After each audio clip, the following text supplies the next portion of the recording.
Guys, ഇന്ന് ഞാൻ നിങ്ങളെ പുതിയൊരു ഗെയിം പരിചയപ്പെടുത്താം. ഭാവിയിൽ വൈറലാകാൻ പോകുന്ന game. Let's start the game. Shoot. Yeah. Are you ready Arya? Yes boss. Bullet എടുത്തോളൂ, ലോഡ് ചെയ്തോളൂ. എയിം ചെയ്യാൻ പറയാൻ പറ്റില്ലായിരുന്നു. അതിനുമ്പ് ഷൂട്ട് ചെയ്ത് എന്തിനാ കുട്ടി? അടുത്ത ബുള്ളറ്റ് ലോഡ് ചെയ്യൂ കുട്ടി. Yes boss. ബോസ് എയിം ചെയ്യൂ. യെസ്. ഏതെങ്കിലും ഒരു നമ്പറിൽ സൂക്ഷ്മമായി നോക്കുക. യെസ്. ആ നമ്പർ കാണുന്നുണ്ടോ? കാണുന്നുണ്ട്. ആ ഉണ്ടെങ്കിൽ ആ നമ്പറിൽ തന്നെ ഷൂട്ട് ചെയ്യുക. ഇഷ്ടപ്പെടുന്ന നമ്പറിലേക്ക് ഷൂട്ട്. Oh my God. അധികം ഊതണ്ട. നമ്പറിൽ കൊണ്ടില്ലെങ്കിലും ഏകദേശം ഷൂട്ട് ചെയ്യാൻ ഓക്കെയാണ്. ഓക്കെ. അതെ ചേട്ടാ, നമ്മുടെ ഹിന്ദിക്കാരന്മാരില്ലേ, എന്തുമാരന്മാര്? ഹിന്ദി നടന്മാര്, അവര് നമ്മുടെ ഈ തോക്കൊക്കെ കറക്കിട്ടെ വെടിവെക്കത്തില്ലേ, അതുപോലെ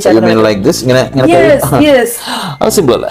ഒരു ബുള്ളറ്റ് എടുക്കുന്നു, നമ്മളിങ്ങനെ ലോഡ് ചെയ്യുന്നു, അതിനുശേഷം ഇങ്ങനെ പോയിട്ടല്ല ഉദ്ദേശിക്കുന്നത്, ഇങ്ങനെ സൈഡിലേക്ക് പോയിട്ട് നമുക്ക് വേറെ ഉണ്ട വെച്ച് കളിക്കാം. ശരി, ഉണ്ട് പുറകിലേക്ക് നോക്കടി.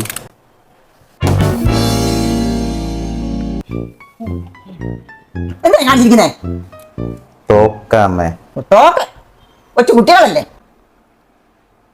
പോത്ത് പോലെ വളർന്നില്ലേ? പിന്നെ ഇത്തിക്കളി മാറാത്ത കഴുതകളെ. ഇത് നിങ്ങള് ഇവനോ ബോധമില്ല, നിനക്ക് എന്ത് ബോധമുണ്ടോ വിചാരിച്ച? അതമ്മ, ഈ ചേട്ടൻ അമ്മ എന്നെ കൊണ്ട് നിർബന്ധിച്ച് ചെയ്യിപ്പിക്കുന്ന. ഞാൻ അങ്ങനൊന്നും ചെയ്യുന്നല്ല അമ്മ, ഞാനിവിടെ വെറുതെ ഇരിക്കുമല്ലായിരുന്നു. അമ്മയ്ക്ക് അറിയാലോ. നോക്കമ്മേ, ഇനി തൊട്ട് ആര്യ സീരിയസ് ആയിരിക്കും. ഈ ചേട്ടന്റെ കുട്ടി തമാശക്കൊന്നും ആര്യ കൂട്ടി നിൽക്കത്തില്ല.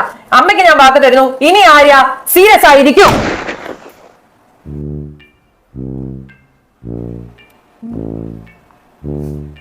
പൂർത്തിയായി. ഞാൻ കക്കൂസിപ്പെട്ടു. കക്കൂസാണ് ഈ സമയത്ത് ഏറ്റവും നല്ല സ്ഥലം. അമ്മേ, ഈ അറിവില്ല പാവത്തിനോട് പൊറുക്കണം അമ്മേ, പൊറുക്കണം.